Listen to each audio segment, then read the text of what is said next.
بسم الله الرحمن الرحيم. إن الحمد لله نحمده ونستعينه ونستغفره ونؤمن به ونتوكل عليه ونعوذ بالله من شرور أنفسنا وسيئات أعمالنا. من يهده الله فلا مضل له ومن يضلل فلا هادي له. وأشهد أن لا إله إلا الله وحده لا شريك له وأشهد أن محمدًا عبده ورسوله صلى الله تعالى عليه وعلى آله وصحبه ومن تبعهم بإحسان إلى يوم الدين. أما بعد، أعوذ بالله السميع العليم وبوجهه الكريم وسلطانه القديم من الشيطان الرجيم. بسم الله الرحمن الرحيم. ولله الأسماء الحسنى فادعوه بها وذروا الذين يلحدون في أسمائه سيجزون ما كانوا يعملون. قابل احترام طلاب اور طالبات، معزز سامعین کرام، اللہ رب العالمین کا بے انتہا شکر اور احسان ہے جس کی توفیق اور ہدایت کی بنیاد پر آج ہم یہاں ایک اہم موضوع پر گفت و شنید کے لیے اکٹھا ہیں۔ دارالہدیٰ اڑوپی کے زیر اہتمام یہ ایک انتہائی اہم لیکچر منعقد کیا گیا ہے۔ اللہ رب العالمین کے اسماء اور صفات پر اہل سنت والجماعت کا کیا اعتقاد ہے اور اللہ کی ذات پر ایمان لانے سے متعلق اہل سنت والجماعت کے قواعد کیا ہے۔ آپ نے ابھی اس کی فضیلت پر مختصر طور پر ڈاکٹر عاصم خان حفظہ اللہ کی بزبانی کچھ اشاریہ سنے، اور یہ حقیقت ہے کہ وہ علم جو اللہ رب العالمین کی ذات اور صفات سے متعلق ہے وہ دنیا کا سب سے افضل ترین علم ہے۔ دنیا میں بہت سارے علوم موجود ہیں، ان سارے علوم میں ایسا علم جو انسان کی آخرت کے لیے سب سے زیادہ نفع بخش ہو وہ اسماء و صفات کا علم ہے۔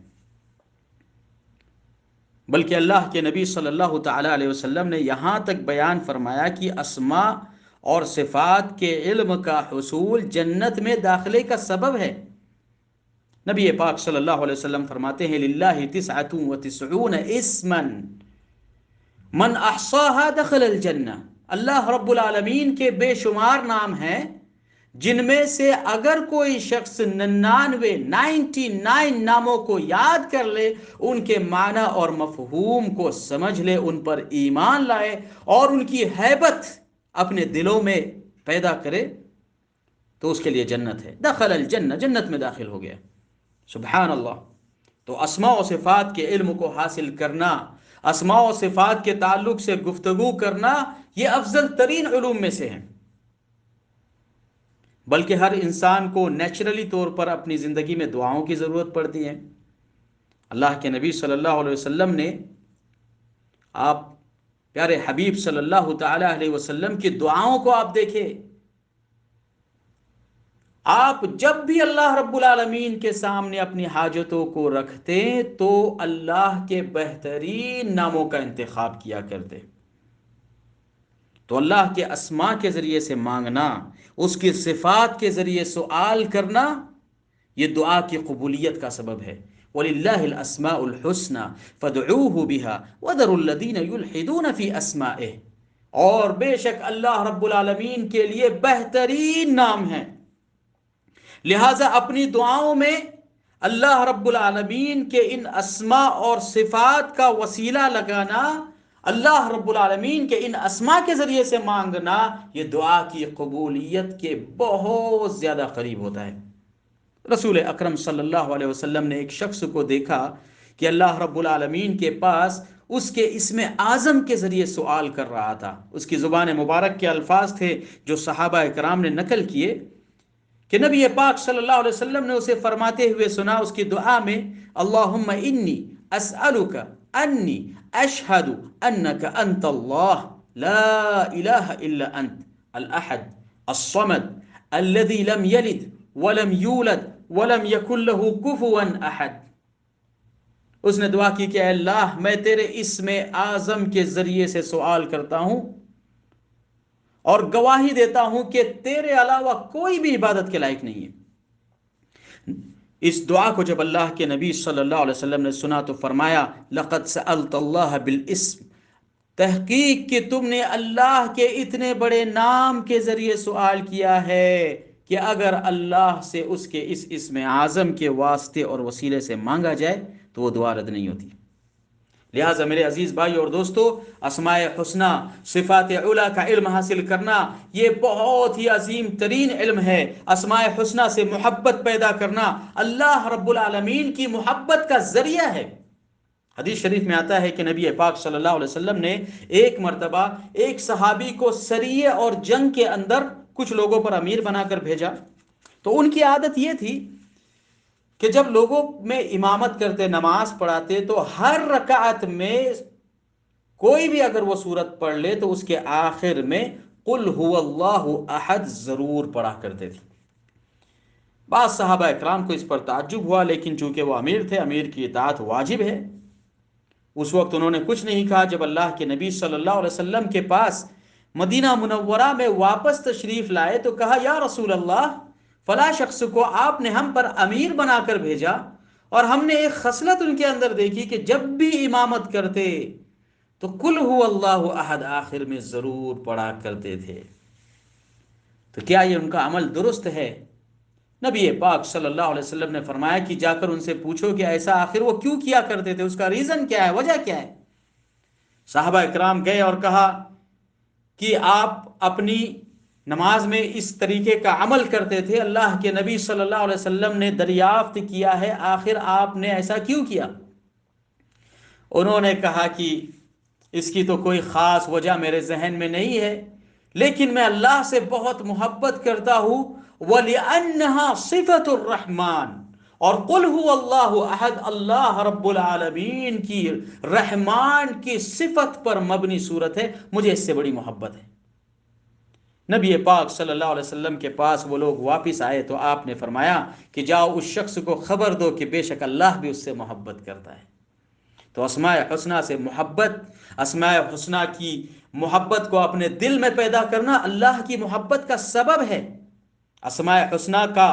ورد کرنا مصیبتوں اور پریشانیوں کا حل ہے. اسماء حسنہ اور صفات علیہ کا ذکر کرنا، اس کے علم کو حاصل کرنا، یہ خشیت الہی کا سبب ہے. جسے اس علم کی معرفت ہو جائے میرے بھائی اور دوستو، دنیا کی کوئی شے اس کا بال بیکا نہیں کر سکتی. بسم اللہ الذی لا یضر مع اسمہ شیء فی الارض ولا فی السماء. لہذا اسماء حسنہ کا علم افضل ترین علم ہے. اسماء حسنہ کا علم حاصل کرنا رزق میں برکت کا سبب ہے. نبی پاک صلی اللہ تعالی علیہ وسلم نے فرمایا کہ جب بندہ اللہ کا نام لے کر گھر میں داخل ہوتا ہے تو شیطان اس گھر میں داخل ہونا چھوڑ دیتا ہے، شیطان اس گھر میں داخل نہیں ہوتا. اور جب بندہ کھانا کھاتے وقت اللہ کا نام لیتا ہے تو اس کے اللہ کے نام کی برکت کی بنیاد پر شیطان اس میں شریک نہیں ہوتا. حتیٰ کہ جب بندہ اپنی بیوی سے ملاقات کرتا ہے اور اللہ کا نام لیتا ہے تو شیطان اس سے دور ہو جاتا ہے. تو میرے عزیز بھائی اور دوستو، ایک طرف تو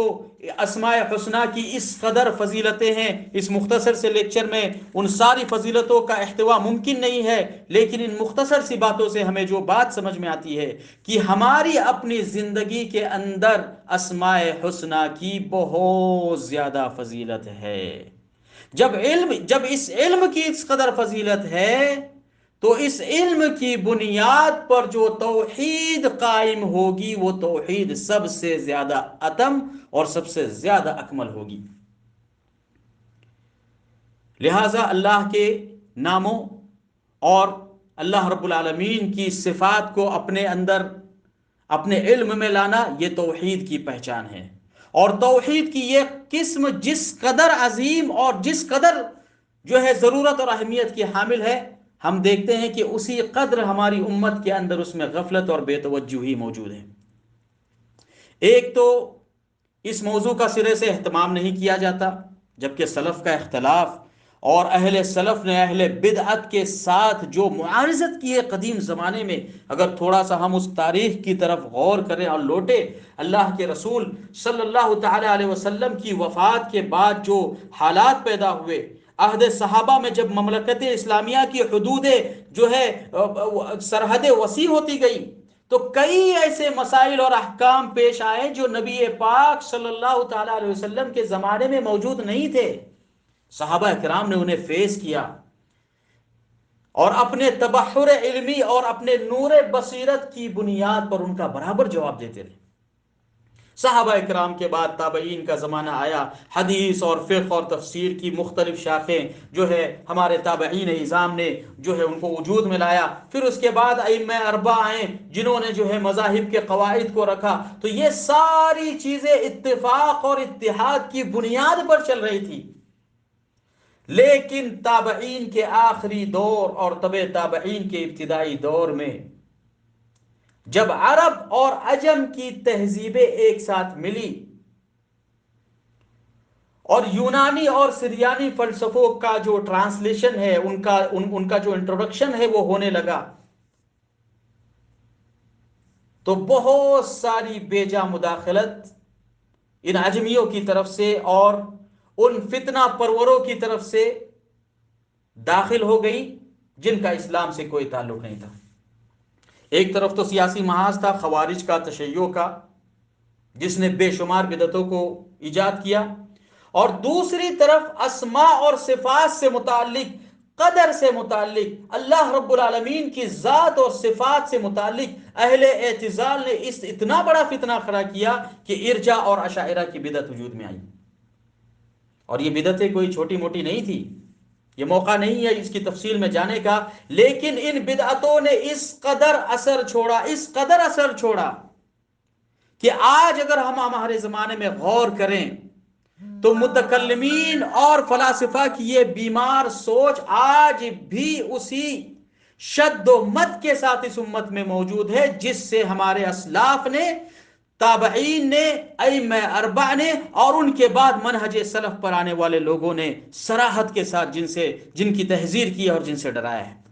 تو میرے عزیز بھائی اور دوستو، اسماء و صفات کا جاننا اس لیے بھی ضروری ہے کہ شیطان نے اللہ رب العالمین کے اسم اور اس کی صفت سے متعلق بہت زیادہ روڑے اٹکائے ہیں، کبھی اشاعرہ کی صورت میں، کبھی ماتوریدیہ کی صورت میں، کبھی معتزلہ کی صورت میں، کبھی مشبہہ کی صورت میں، کبھی معطلہ کی گمراہیوں کی صورت میں۔ میں کوشش کروں گا کہ اس لیکچر میں انتہائی مختصر انداز میں یہ بدعتیں کیسی آئی ان پر جو ہے ان کی حقیقت کو سامنے لایا جائے، تاکہ ہمیں پتہ چلے کہ اہل سنت والجماعت کے مذہب کا، ان کے منہج کا اشاعرہ، اعتزال اور اہل ارجاء کے مذہب سے کوئی تعلق نہیں۔ آج ہم دیکھتے ہیں کہ بیشتر مسلم آبادیہ وحدت الوجود کے عقیدے کی قائل ہیں، جانتے ہیں بہت اچھی طریقے سے، طلاب و طالبات آپ ہیں ماشاءاللہ، بہت اچھی طریقے سے جانتے ہوگے وحدت الوجود کسے کہتے ہیں۔ بہت سارے وہ اشاعرہ جو وحدت الوجود کو نہیں مانتے، انہوں نے ایک نئی ٹرمینالوجی ایجاد کی وحدت الشہود کے نام سے، لیکن اگر آپ اسے جو ہے گھما کر دیکھیں تو بات آخر جو چشمہ ہے، جو نالا ہے، وہ جا کر وہیں رکتا ہے۔ لیکن انہیں خود اس بات کا احساس تھا کہ ہم جو کر رہے ہیں اللہ رب العالمین، دیکھیے ان کا مقصد نیک تھا، مقصد برا نہیں تھا، اللہ رب العالمین کو صفات نقص سے پاک کرنا مقصد نیک تھا، لیکن اس مقصد پر منہج صحابہ موجود نہیں تھا، یہ ان کی گمراہی کا سبب بنا۔ تو یہ جو اشاعرہ کی گمراہی، اشاعرہ تو بہت متاخر ہے، ان سے پہلے اہل اعتزال تھے، اہل تشیع نے، ناصبیت نے، اہل قدر کی بدعتوں نے جو مقدمات باندھے، یہ اشاعرہ کے وجود کا سبب بنے۔ اور اشاعرہ کوئی ایک مراحل میں نہیں ہے، اس کے بہت سارے مراحل ہیں، اس ایک لیکچر میں ساری چیزوں کی وضاحت ممکن نہیں ہے۔ اشعری کسی ایک منہج پر قائم نہیں ہے، اشاعرہ میں جو ہے بہت سارے سٹیپس ہیں، طبقات ہیں، کبھی اہل تفویض کی طرف ان کا میلان ہے، کبھی اہل تعطیل کی طرف ہے، بلکہ شیخ الاسلام کی زبان میں اگر کہا جائے تو جو ہے اشاعرہ بہرحال وہ جملہ تھوڑا سا سخت ہے، اس لیے میں کہنے سے اعتراض کرتا ہوں۔ بہرحال ہمارے درمیان اس وقت جو مناہج موجود ہیں ان میں اہل سلف کے زمانے میں جو اختلاف موجود تھا اور متکلمین اور فلاسفہ کی بیمار سوچ نے اللہ کی ذات کو سمجھنے اور اللہ کی معرفت تک پہنچنے میں جو رکاوٹیں پیدا کی، من نوعاً وہ رکاوٹیں آج بھی موجود ہیں۔ یہ تو داخلی طور پر ہے اشاعرہ اور اہل اعتزال کا کہ خود ساختہ قواعد،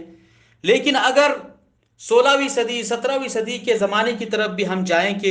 یورپ کی جو ماڈرن ٹیکنالوجی ہے یا انہوں نے جو ماڈرن ایتھیزم کو ایجاد کیا، انہوں نے کس قدر ہماری امت کو گمراہ اور ڈائیورٹ کرنے کی کوشش کی۔ دنیا میں بڑے بڑے ایسے جھوٹ ہیں جو زائنسٹ اور ایتھیسٹ طاقتوں نے کھڑے کیے ہوئے ہیں، کریٹ کیے ہوئے ہیں۔ ہمارے اسکولوں میں مدرسوں میں بات پڑھائی جاتی ہے کہ زمین گول ہے۔ میں اس موضوع میں نہیں پڑھنا چاہتا زمین گول ہے کہ فلیٹ ہے، لیکن یہ بتانا ضرور چاہتا ہوں کہ یورپ نے یہ آواز اٹھائی کہ زمین گول ہے تو ہمارے سارے لوگ اسی طرف ہو گئے۔ سب سے بڑا جھوٹ کریٹ کیا گیا ملکی ویز اور ان گیلیکسیز کا جھوٹ۔ ایک ایسا فرضی اور آربٹ سسٹم جس کو ہم پڑھتے ہیں اور ہمارے بچوں کو سکھایا جاتا ہے، جو کچھ یورپ کی طرف سے آتا ہے، جو کچھ ہمیں ایسٹرونامرز اور ایسٹرولوجسٹ بتاتے ہیں، ہم آنکھیں بند کر کے اسے تسلیم کرتے ہیں۔ اور میری نظر سے تو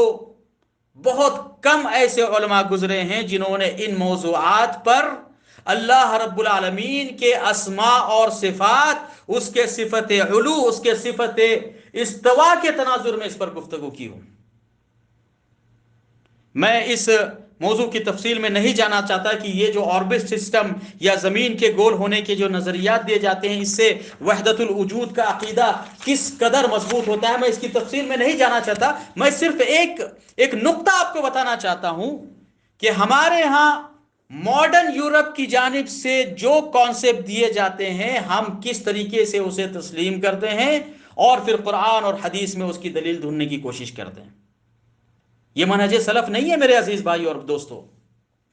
منہج سلف کی میں وضاحت کروں گا کہ اسماء و صفات کے باب میں سلف کا منہج کیا ہے، لیکن اس سے پہلے یہ جاننا ضروری ہے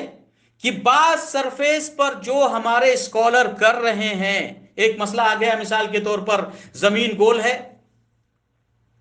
تو ہمارے بہت سارے اسکالرز آتے ہیں اور قرآن سے اس کو ثابت کرنے کی کوشش کہتے ہیں، یکور اللیل والنہار، اور پھر ذکر کرتے ہیں کہ دیکھو جو آج دنیا کہہ رہی ہے، جو ماڈرن ٹیکنالوجی آج کہہ رہی ہے، قرآن نے 1400 سال پہلے کہا۔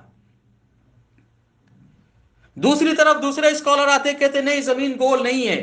بعض اسکالرز اور اورینٹلسٹ کی یہ تحقیق ہے کہ زمین بالکل فلیٹ ہے، تو پھر اس پر وہ دلیلیں ڈھونڈنا شروع کرتے ہیں، قرآن میں اس کا ذکر ہے والارض بعد ذلك دحاها۔ تو المہم یہ ہے کہ ان موضوعات میں اگر ہم جانا چاہیں، ہمارے اسکالرز، ہمارے طلاب اور طالبات، تو انہیں اسماء اور صفات کے منہج میں اصالت یورپ کے منہج سے پہلے ضروری ہے کہ وہ اس بات کو جانے کہ صفت علو کا مطلب کیا ہوتا ہے، صفت استوا کا مطلب کیا ہوتا ہے، آسمان اور زمین کی خلقت کا جو اللہ نے ذکر کیا، زمین کو کیسے بچھایا گیا، افلا ينظرون الى الابل كيف خلقت والى السماء كيف رفعت، یہ ٹرمینالوجیز ہیں۔ تو جب بھی ہمارے اسکالرز اس موضوع پر گفتگو کرے تو ضروری ہے کہ اسماء و صفات کا اس قدر علم ان کے پاس ہو کہ ان نظریات کے صحیح اور غلط ہونے میں وہ صحیح توجیہ بیان کر سکے۔ تو اس ناحیے سے بھی اسماء و صفات کی بہت زیادہ اہمیت ہے کہ اسماء و صفات کے علم کو اس کے صحیح قواعد کے حساب سے سمجھا جائے۔ ایک دوسری اور اہم حاجت ہے جس کی بنیاد پر اسماء و صفات کا علم حاصل کرنا اور اسماء و صفات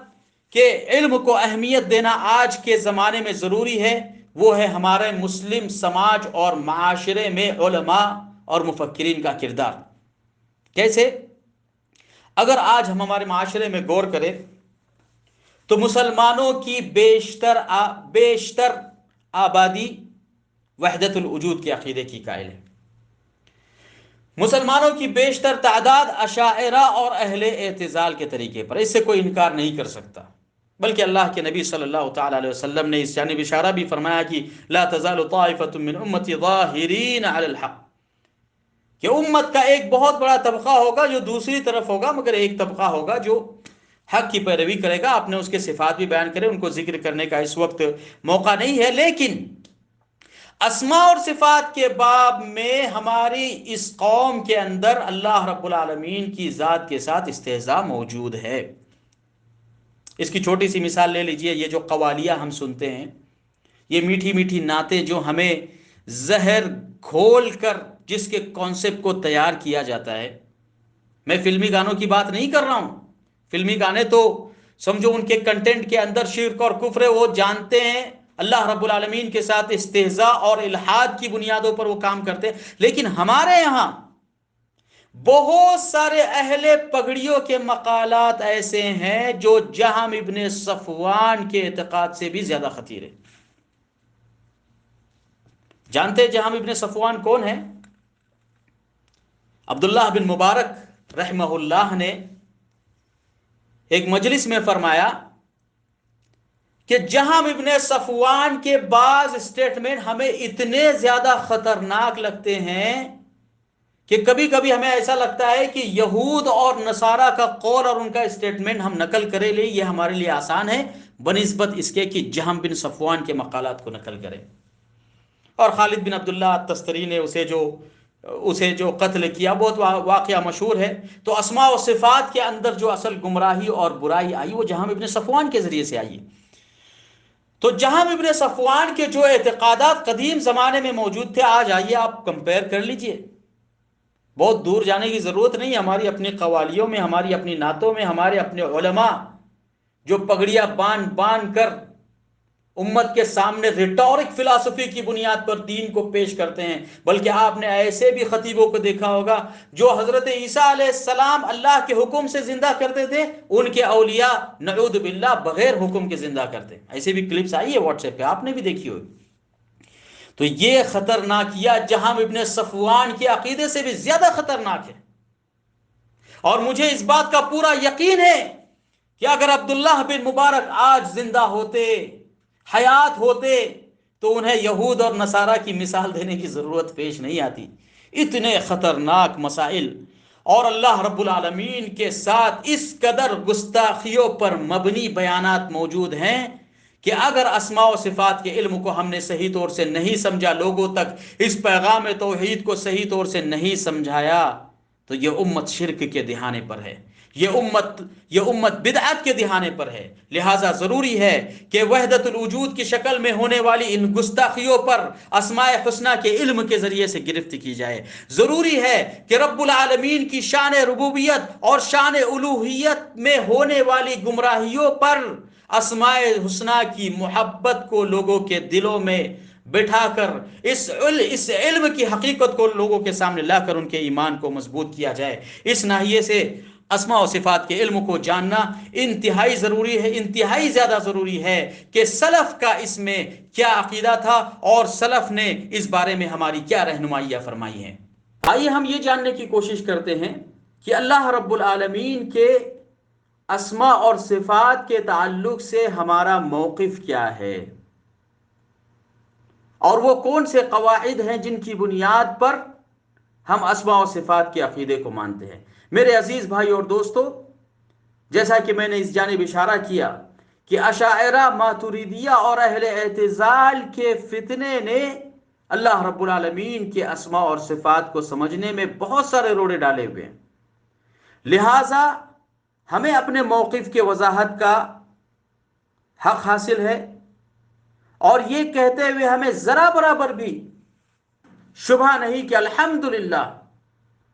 اسماء و صفات کے بارے میں ہمارا وہی موقف ہے جو سلف صالحین، صحابہ اکرام، تابعین اعظام اور اس امت کے 4 معزز ائمہ اربعہ کا موقف تھا۔ کیا موقف تھا ان کا؟ ان کا موقف یہ تھا کہ اللہ تعالیٰ کی ذات صفات کمال کے ساتھ متصف ہے، اللہ رب العالمین تمام صفات نقص سے منزہ اور پاک ہے۔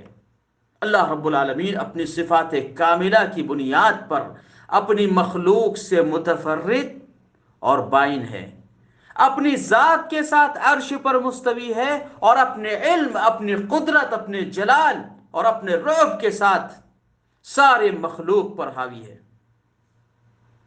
تو اللہ رب العالمین کے اسماء اور صفات کسی بھی انسان کے احاطے اور شمار میں شامل نہیں ہے، بلکہ اس سے خارج ہے۔ میرے عزیز بھائیوں اور دوستو، یہ وہ اعتقاد ہے جس پر صحابہ کرام قائم تھے، یہ وہ اعتقاد ہے جس پر ہماری اس امت کے تابعین اور ان کے بعد آنے والے معزز چاروں ائمہ قائم تھے۔ یہ وہ اعتقاد ہے جس کی خبر صادق مصدوق محمد عربی صلی اللہ تعالی علیہ وسلم نے دی ہے، بلکہ اللہ کے نبی صلی اللہ تعالی علیہ وسلم نے یہاں تک فرما دیا کہ اللہ رب العالمین کے بعض اسماء اور صفات تو ایسے ہیں جن تک انسان کی رسائی ممکن ہی نہیں ہے۔ اللہ کے نبی صلی اللہ علیہ وسلم اپنی دعا میں یہ الفاظ کہا کرتے: اسألک بکل اسم هو لک سمیت به نفسک او انزلته فی کتابک، کہ اے اللہ میں تجھ سے ہر اس اسم کے واسطے اور وسیلے سے سوال کرتا ہوں جو تو نے اپنا نام رکھا ہے، خواہ تو نے وہ نام قرآن کریم کے ذریعے ہم تک پہنچایا ہو، یا اپنی معزز اور مکرم اور مقدس کتابوں اور صحیفوں کے ذریعے ہم تک پہنچایا ہو، یا اپنی برگزیدہ مخلوق میں سے کسی مخلوق کو اس پر مطلع فرمایا ہو، یا او استأثرت به فی علم الغیب عندک، اس نام کی ترجیح تو نے اپنے علم غیب کے اندر رکھی ہو، کسی کو بھی اس سے مطلع نہیں کیا، میں تیرے ان سارے ناموں کے وسیلے سے تجھ سے سوال کرتا ہوں۔ ہمیں اس حدیث مبارک سے جو عظیم بات سمجھ میں آتی ہے وہ یہ کہ اللہ رب العالمین کے اسماء اور صفات کا مکمل احاطہ ممکن ہی نہیں ہے۔ سارے اقلام، سارے درختوں کو اگر اقلام بنا لیا جائے، سارے سمندر کو سیاہی تصور کر لیا جائے، اللہ رب العالمین کی تعریف لکھی جائے، تب بھی اللہ کی تعریف ختم نہ ہو۔ لہٰذا اللہ رب العالمین کے بے شمار نام ہے، اس کی بے شمار صفات ہے، ان میں سے جن اسماء اور صفات سے ہمیں مطلع کیا گیا ہے، ہمیں باخبر کیا گیا ہے، ہم اس پر من و عن ویسے ہی ایمان لاتے ہیں جیسے ہمیں بیان کیا گیا۔ اسی لیے اہل سلف نے یہ ایک بنیادی طور پر قاعدہ بیان کیا ہے کہ اللہ رب العالمین کے اسماء اور اس کی صفات توقیفی ہے۔ توقیفی ہے، کیا مطلب ہے؟ توقیفی ہے، اس کا مطلب یہ ہے کہ کسی ایک شخص کو بھی یہ حق حاصل نہیں ہے کہ وہ اپنی طرف سے کسی ایسی صفت کو اللہ کی صفت قرار دے جس کو اللہ تعالیٰ نے اپنی صفات میں شمار نہیں کیا۔ کسی ایک اسم کو یا صفت کو اللہ رب العالمین کی خاطر یا اللہ رب العالمین کو اس سے متصف کرے جس سے نبی پاک صلی اللہ علیہ وسلم نے اپنے رب کو متصف نہیں کیا، یا اللہ رب العالمین کے لیے جو صفات ثابت ہیں ان ثابت صفات میں سے کسی ایک صفت کی نفی کر دے۔ تو اہل سنت والجماعت کا اعتقاد یہ ہے کہ اللہ رب العالمین کے سارے اسماء اور اس کی ساری صفات توقیفی ہے، صرف اور صرف اللہ رب العالمین کی کتاب اور سنت صحیحہ اور صریحہ پر اس کی بنیاد ہے، اور ان صفات میں کسی بھی شخص کو اپنی آراء اور افکار کو دخل دینے کا کوئی حق حاصل نہیں ہے۔ لیکن ہمارے سماج اور معاشرے میں بہت سارے ایسے اسماء پائے جاتے ہیں جو ملحدین نے، جو فلاسفہ نے یا جو متکلمین نے ایجاد کیے، یا اللہ رب العالمین کو ان اسماء سے پاک کرنے کے لیے صفات سلبیہ کا استعمال کیا، جیسے جوہر اور عرض کی بناوٹی اصطلاحیں ہم تو سنتے آ رہے ہیں اہل کلام کی کتابوں میں، اور آج بھی اہل کلام جو ہے ان صفات کے ذریعے سے، ان صفات سلبیہ کے ذریعے سے اللہ رب العالمین کو ان کے اس نقص سے پاک کرنے کی کوشش کرتے ہیں اور تشبیہ میں پڑ جاتے ہیں۔ میں اس کی تفصیل انشاءاللہ تھوڑی دیر بعد بیان کروں گا۔ البتہ ہمیں یہ اچھی طریقے سے سمجھ لینا چاہیے کہ اللہ رب العالمین پر صرف انہی نام، انہی ٹرمینالوجیز اور انہی صفات کا اطلاق کرنا چاہیے جو اللہ رب العالمین نے اپنے لیے اختیار کیے ہیں یا نبی پاک صلی اللہ تعالی علیہ وسلم نے اللہ رب العالمین کی ذات کے لیے بیان کیے ہیں۔ یہی سلف صالحین کا منہج ہے، یہی صحابہ اکرام کا طریقہ ہے، یہی تابعین اعظام کا طریقہ ہے کہ اللہ تعالیٰ کی تمام صفات کو علی وجہ الکمال تسلیم کیا جائے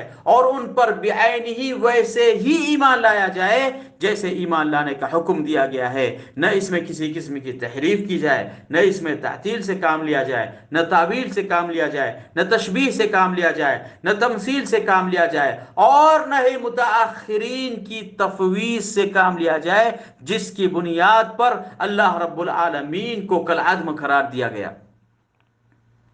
تو اللہ رب العالمین اپنے اسماء و صفات کے اندر مکمل کامل ہے۔ وَلِلَّهِ الْأَسْمَاءُ الْحُسْنَى فَادْعُوهُ بِهَا وَذَرُوا الَّذِينَ يُلْحِدُونَ فِي أَسْمَائِهِ، اور بے شک اللہ کے لیے ہی بہت خوبصورت نام ہے، لہٰذا جب بھی اللہ کو پکارنا ہو تو اس کے خوبصورت ناموں کے ذریعے سے پکارا جائے۔ وَذَرُوا الَّذِينَ يُلْحِدُونَ فِي أَسْمَائِهِ، اور چھوڑ دیجئے ان لوگوں کو جو اس کے ناموں میں الحاد کرتے ہیں، اس کے ناموں میں الحاد اور کجروی سے کام لیتے ہیں۔ یہ الحاد کیا ہے؟ الحاد علامہ ابن قیم رحمہ اللہ فرماتے ہیں وحقیقت الالحاد فیہا المیل بالاشراک والتعطیل والنکران، قصیدہ نونیہ کے اندر آپ نے کہا کہ الحاد کا مفہوم یہ ہے کہ حق سے اعراض اور عدول کرنا اس صورت میں کہ اللہ کے صفات کی نفی کی جائے اور اللہ رب العالمین کے ساتھ اس کی صفات کو اس کے اصل معنی سے پھیر کر کسی اور معنی کی طرف پھیرا جائے۔ علامہ ابن قیم رحمہ اللہ نے الحاد کی 5 بنیادی صورتوں کا ذکر کیا ہے۔ وہ 5 صورتیں کیا ہے؟ علامہ ابن قیم رحمہ اللہ فرماتے ہیں کہ اللہ رب العالمین کے ناموں میں الحاد کی 5 صورتیں ہیں۔ نمبر 1، اللہ تعالیٰ کی ایسی صفت بیان کرنا یا اس کا ایسا نام رکھنا جو اس کی ذات اقدس کے لائق نہیں ہے۔ جیسے عیسائیوں نے، نصرانیوں نے معاذ اللہ کو جو ہے اور عیسیٰ علیہ السلام کو ایک کیٹیگری میں کر دیا، حالانکہ وہ اللہ کو مانتے ہیں مگر اللہ کو الاب سے تعبیر کرتے ہیں، بلکہ اپنی اصطلاح میں وہ الاب کہتے ہیں تاکہ اب اور آب میں فرق ہو، ڈفرنٹ ہو، حالانکہ دونوں ایک ہی چیز ہیں۔ تو عیسائیوں نے جس طریقے سے اللہ رب العالمین کے ساتھ نقص، اللہ رب العالمین کی ذات میں جو ہے نقص سے کام لیا اور عیسیٰ علیہ السلام کو وہ مرتبہ دے دیا جو سرے سے ان کا نہیں تھا، یا اللہ کو اس مرتبے سے گرا دیا جس مرتبے پہ اللہ رب العالمین کو رکھنا تھا، تو یہ الحاد کی ایک صورت ہے۔ دوسری صورت علامہ ابن قیم رحمہ اللہ نے یہ بیان کی ہے کہ اللہ تعالیٰ کے نام سے اشتقاق کر کے مخلوقات میں سے کسی کا نام رکھنا، جیسے مشرکین نے افرأیتم اللات والعزى ومناة الثالثة الاخرى، لات، عزى اور منات، یہ جو نام مشرکین نے رکھے ہیں، مفسرین ذکر کرتے ہیں کہ یہ اللہ رب العالمین کے نام کا اشتقاق انہوں نے کیا کہ اللہ سے لات لیا، اللہ کے مبارک نام عزیز سے عزیٰ لیا، اللہ کے مبارک نام منان سے جو ہے منات کو اخذ کیا۔ تو اس قسم کا اشتقاق جو اللہ رب العالمین کو چھوڑ کر کسی اور کی الوہیت کا عنصر بنتا ہو، یہ بھی جو ہے الحاد کی ایک صورت ہے۔ پھر تیسرے نمبر پر علامہ ابن قیم رحمہ اللہ نے ذکر کیا کہ اللہ تعالیٰ کے الحاد میں سے یہ بھی ہے کہ اللہ تعالیٰ کو ایسے وصف سے متصف کیا جائے جس سے وہ منزہ اور پاک ہے۔ جیسے نعوذ باللہ یہودیوں نے حضرت موسیٰ علیہ السلام، جیسے یہودیوں نے یہ کہا کہ ان اللہ فقیر ونحن اغنیاء، کہ اللہ تعالیٰ فقیر ہے اور ہم مالدار ہیں، یا جس طریقے سے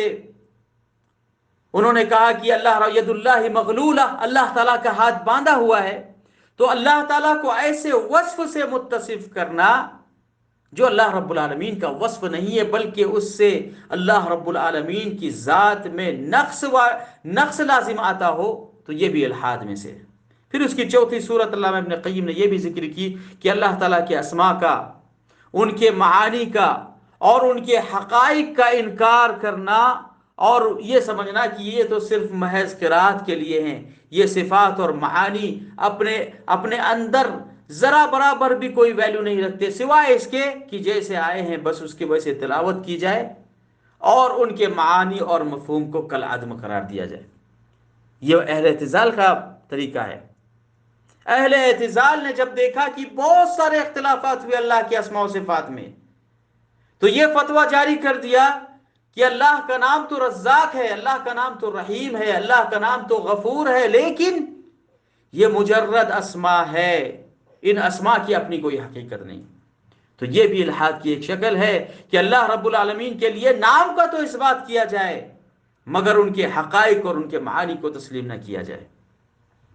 اور الحاد کی ایک صورت،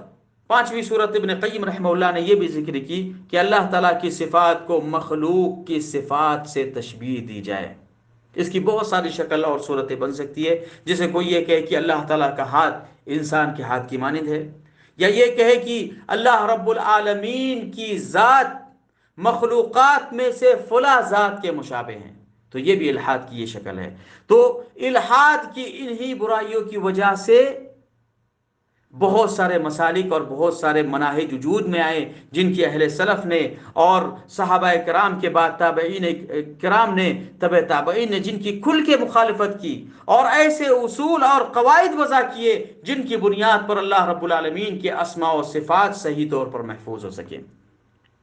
آئیے ہم ان ٹرمینالوجیز کو جاننے کی کوشش کرتے ہیں جن ٹرمینالوجیز کی بنیاد پر اسماء اور صفات کے اندر اختلاف ہوا۔ سب سے پہلے ہم ذکر کریں گے کیف کا،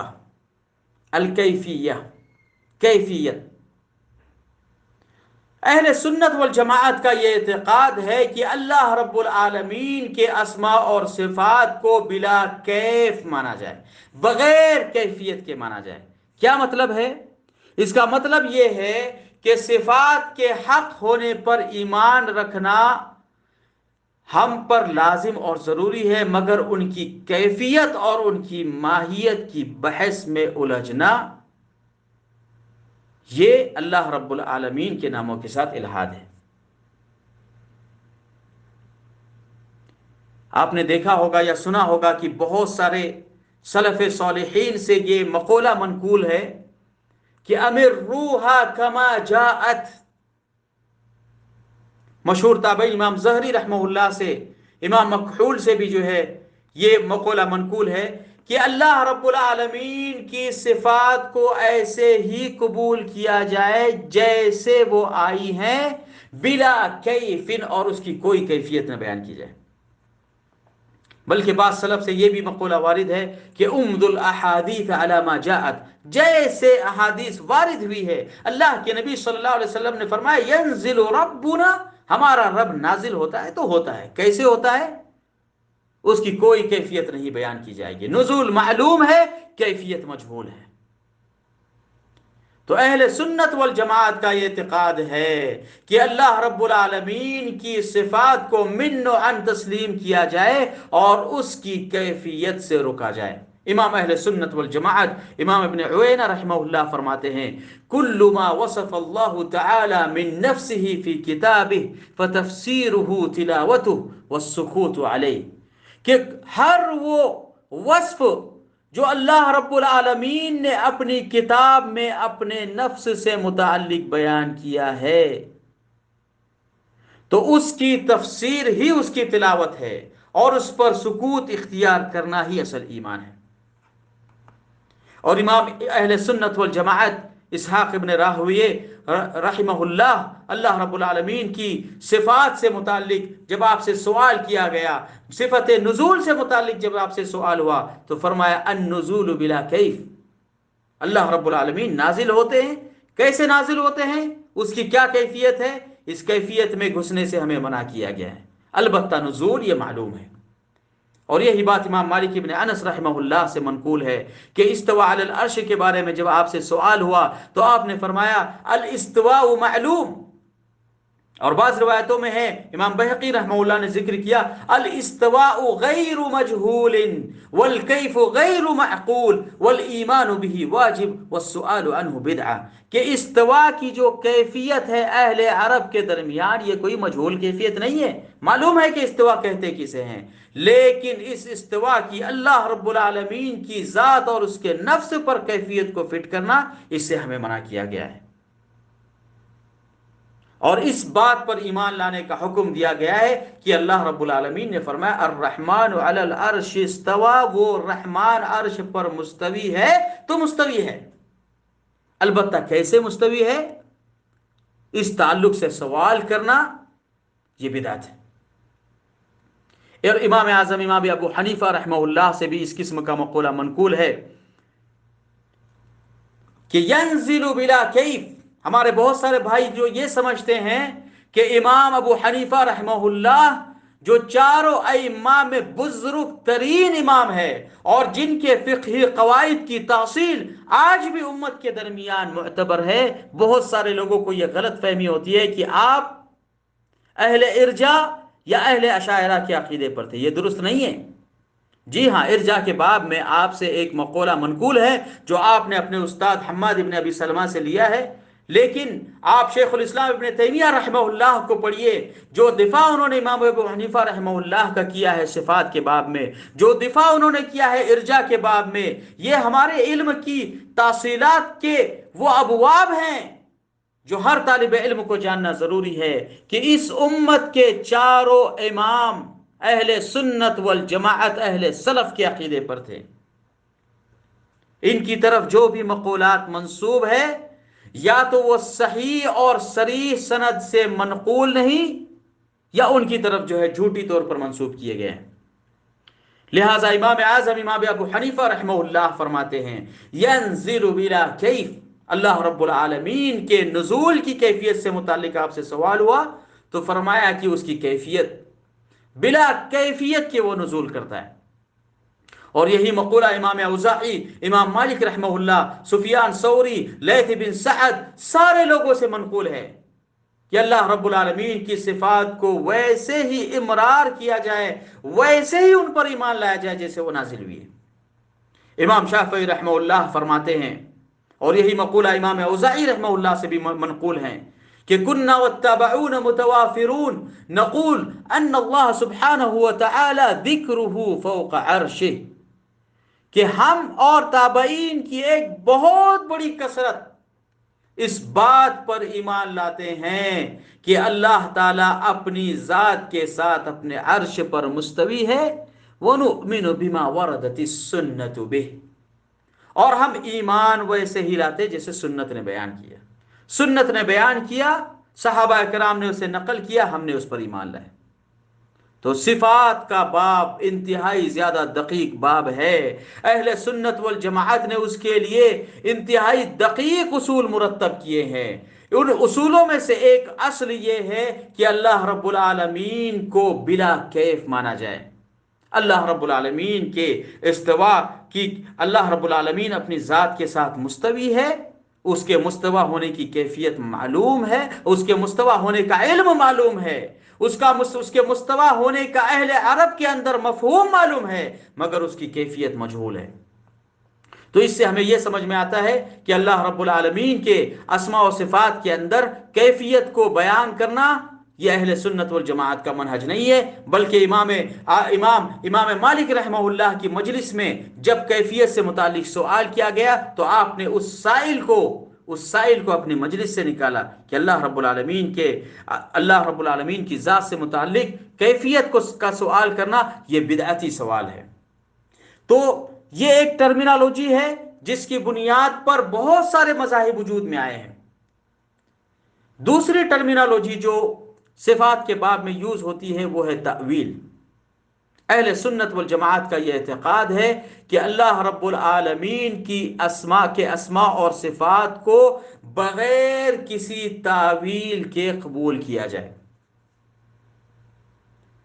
امام وقی رحمہ اللہ فرماتے ہیں نسلم هذه الاحادیث کما جاءت، کہ ہم صفات والی احادیث کو ویسے ہی قبول کرتے ہیں جیسے یہ وارد ہے، ولا نقول کیف، اور ہم اس کی کیفیت کے تعلق سے سوال نہیں کرتے۔ اسی طریقے سے حضرت امام شافعی رحمہ اللہ سے یہ مقولہ وارد ہے کہ آمنت باللہ وبما جاء عن اللہ علی مراد اللہ۔ امام مزنی رحمہ اللہ نے نقل کیا السنہ کے اندر، اور امام بیہقی رحمہ اللہ نے نقل کیا المناقب کے اندر، کہ حضرت امام شافعی رحمہ اللہ سے اللہ رب العالمین کی صفات کے تعلق سے سوال کیا گیا تو آپ نے فرمایا کہ میں اسی طریقے سے صفات پر ایمان لاتا ہوں جس طریقے سے اللہ نے اپنی کتاب میں نازل کیا۔ وَبِمَا جَاءَ عَنِ اللَّهِ عَلَى مُرَادِ اللَّهِ، اور جو صفت اللہ کی طرف سے وارد ہے میں اس مراد تک پہنچ پاؤں یا نہ پہنچ پاؤں، اللہ کی جو مراد ہے میں اس مراد پر ایمان لاتا ہوں۔ وآمنت برسول اللہ صلی اللہ علیہ وسلم وبما جاءت عن رسول اللہ علی مراد رسول اللہ صلی اللہ علیہ وسلم، اور اسی طریقے سے وہ صفات جو نبی پاک صلی اللہ تعالی علیہ وسلم نے بیان فرمائی ہے میں اس مراد تک پہنچ پاؤں یا نہ پہنچ پاؤں، اگر نبی کی وہ مراد ہے تو وہ میرا ایمان ہے۔ اللہ اکبر! یہ اہل سلف کا اعتقاد ہوا کرتا تھا کہ وہ اپنی عقل کے گھوڑے نہیں دوڑاتے تھے،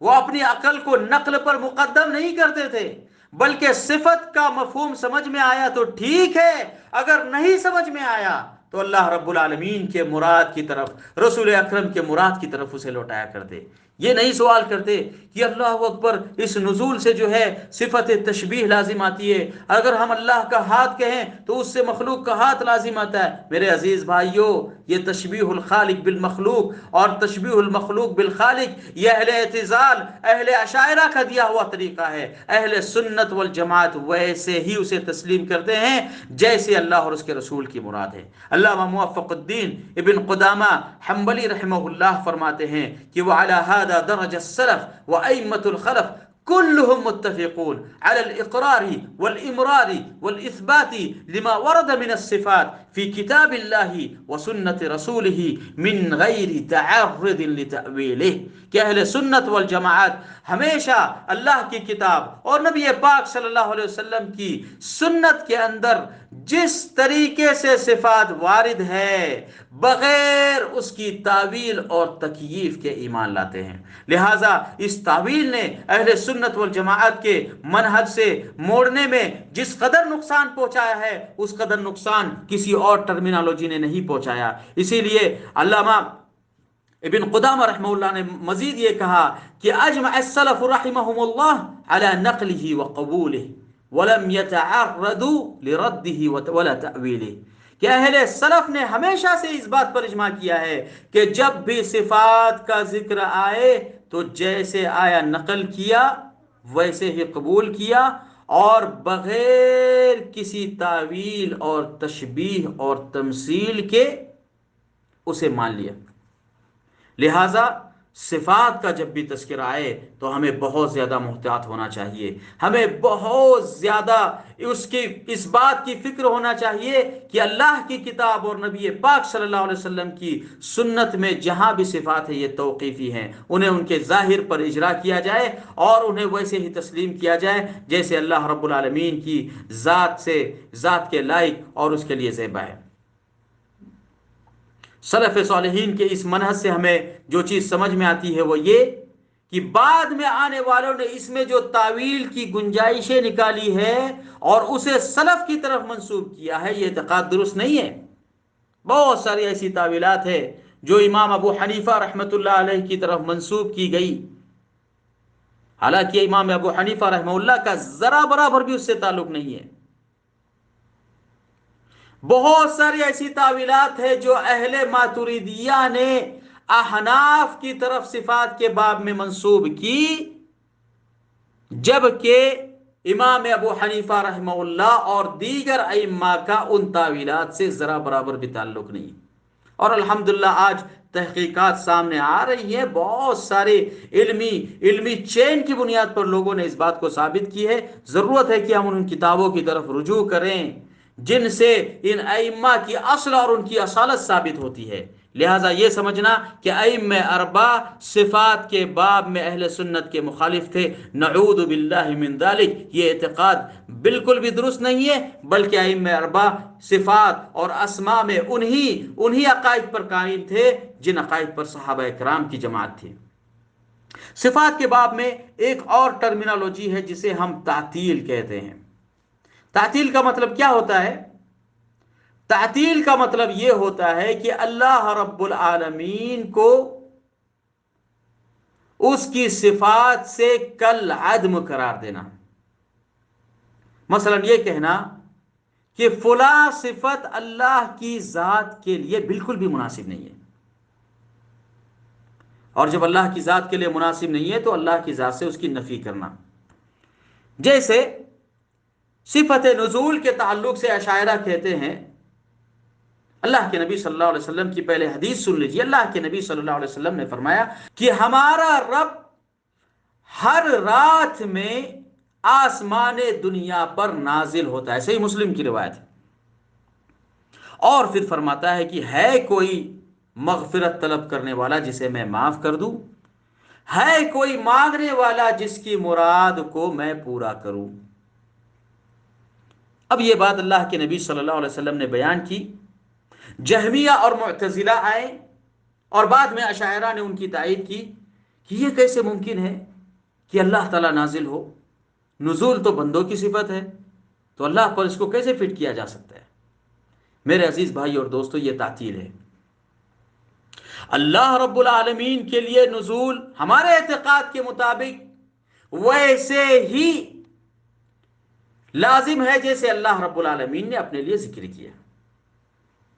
اگر ہم صفات کا بندوں پر اسی طریقے سے قیاس کرتے جائیں تو اللہ رب العالمین کی ذات ہی کل عدم ہو جائے گی۔ اللہ نے اپنے لیے صفت عزیز کا استعمال کیا، اللہ رب العالمین نے اپنے لیے بہت ساری وہ صفتیں استعمال کی جو مخلوق کے درمیان مشترک ہیں،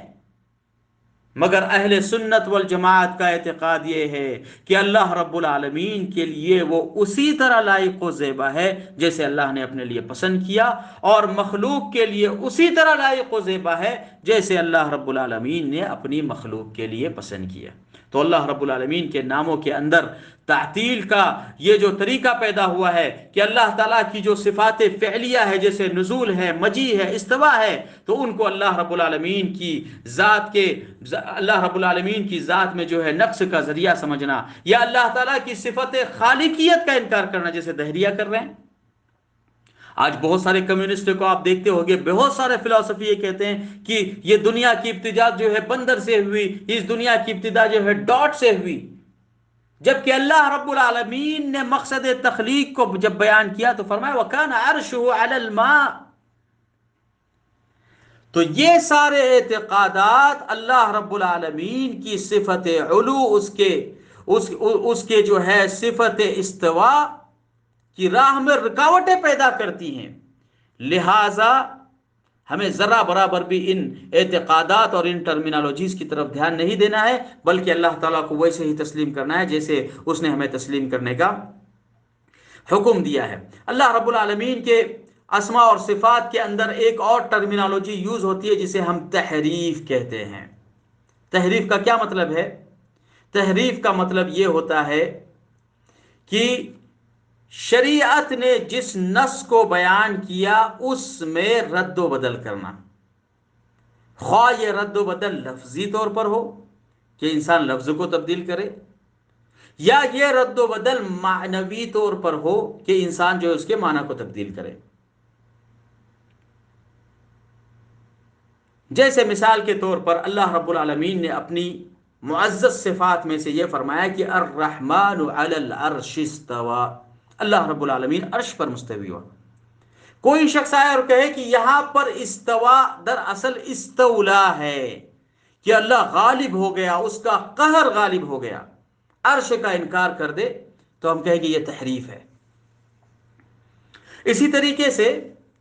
اللہ رب العالمین قرآن مجید میں فرماتے ہیں وَكَلَّمَ اللَّهُ مُوسَى تَكْلِيمًا، اور بے شک اللہ نے موسیٰ علیہ السلام سے مخاطبہ کیا، موسیٰ علیہ السلام سے کلام کیا، کلام حقیقی فرمایا. کلم اللہ موسیٰ تکلیما. لیکن کوئی شخص آئے اور اللہ رب العالمین جو یہاں پر کلم اللہ رب العالمین یہاں فاعل ہے، اللہ رب العالمین کو مفعول کر دے اور موسیٰ کو فاعل کر دے اور کہے کلم اللہ موسیٰ، کہ موسیٰ نے اللہ سے گفتگو کی، تو یہ تحریف ہے. اسی لیے علامہ ابن قیم رحمہ اللہ نے جو اپنی قصیدہ نونیہ کے اندر جب یہودیوں کا ذکر کیا تو کہا امر الیہود بان یقولوا حطہ فابوا وقالوا حنطۃ لہوانی، کہ اللہ تعالیٰ نے یہودیوں کو حکم دیا کہ جب مقدس شہر میں داخل ہو تو حطہ کہے کہ اللہ کی مغفرت، اللہ کی بخشش انہیں لاحق ہو گئی، مگر انہوں نے جو ہے اس کی بجائے حنطہ کہا کہ ہمیں تو بھوک لگی، ہمیں تو گندم چاہیے. بالکل اسی طریقے سے جہم ابن صفوان کے ماننے والوں نے یہ کیا کہ اللہ رب العالمین نے اپنے استوا کی کیفیت کو ذکر کیا تو اس استوا کو جو ہے لام سے تبدیل کیا اور استولا اور اللہ کی صفات میں جو ہے استولا کا ذکر کیا. تو امام ابن قیم رحمہ اللہ فرماتے ہیں کہ تحریف کی یہ دو شکلیں ہیں کہ انسان یا تو لفظی طور پر اللہ کے اسماء اور صفات کے اندر تحریف کرے، یا معنوی طور پر لفظ کو تو مانے مگر معنی کو اس کے اصل مفہوم سے بگاڑ دے اور اہل بدعت کی تائید کر لے. تو یہ چند ٹرمینالوجیز تھی، وقت بہت زیادہ ہو رہا ہے اور لوگوں کو نماز کے لیے بھی جانا ہے. یہ چند ٹرمینالوجیز تھی جو اسماء صفات کے باب میں استعمال کی جاتی. بہت سارے قواعد ہیں جو میں نے اپنے پی پی ٹی کے اندر بھی ذکر کیے ہیں، اور مزید تفصیل کے لیے آپ علامہ ابن عثیمین رحمہ اللہ کی کتاب القواعد المثلیٰ کی طرف بھی رجوع کر سکتے ہیں. اس کے علاوہ بھی اہل علم نے بہت ساری کتابیں لکھی ہے. علامہ ابن تیمیہ رحمہ اللہ کی عقیدہ واسطیہ ہے، موفق ابن قدامہ رحمہ اللہ کی الارشاد ہے، اور بھی بہت ساری کتابیں ہیں جن کی طرف رجوع کر کے ہم اپنے اعتقاد کو درست کر سکتے ہیں. اللہ رب العالمین مجھے اور آپ کو اور سارے مسلمانوں کو صحیح توفیق نصیب فرمائے. اللہ رب العالمین کو اس کے اسماء و صفات کے ساتھ صحیح طور پر سمجھنے اور اس کے اسماء و صفات کے وسیلے سے دعا کرنے کی توفیق نصیب فرمائے. موضوع بہت لمبا ہے، بہت ساری ٹرمینالوجیز ہے. تفویض کا اصل ذکر ہے جس کا تعلق منہج اشاعرہ سے ہے اور جسے سمجھنا انتہائی زیادہ ضروری ہے. اسی طریقے سے وحدت الوجود کا اہم عقیدہ ہے، زمین کے گول ہونے کا ایک عقیدہ ہے جو اللہ کی اسماء و صفات میں سب سے بڑی رکاوٹ ہے. بہت ساری چیزیں ہیں، انشاءاللہ وقت ملنے پر کسی وقت اس کی مزید وضاحت ہوگی. اللہ رب العالمین ہم سب کی حفاظت فرمائے. جو لوگ یہاں حاضر ہے اللہ رب العالمین اسماء و صفات کی اس موضوع کو سننے کی بنیاد پر ان سب کی مغفرت فرمائے. اللہ رب العالمین ہمیں اللہ رب العالمین اس کے عبادت کی ہمیں صحیح توفیق نصیب فرمائے. آمین. وآخر دعوانا ان الحمدللہ رب العالمین وصلی اللہ علی نبینا محمد وعلی آلہ وصحبہ وسلم تسلیما کثیرا.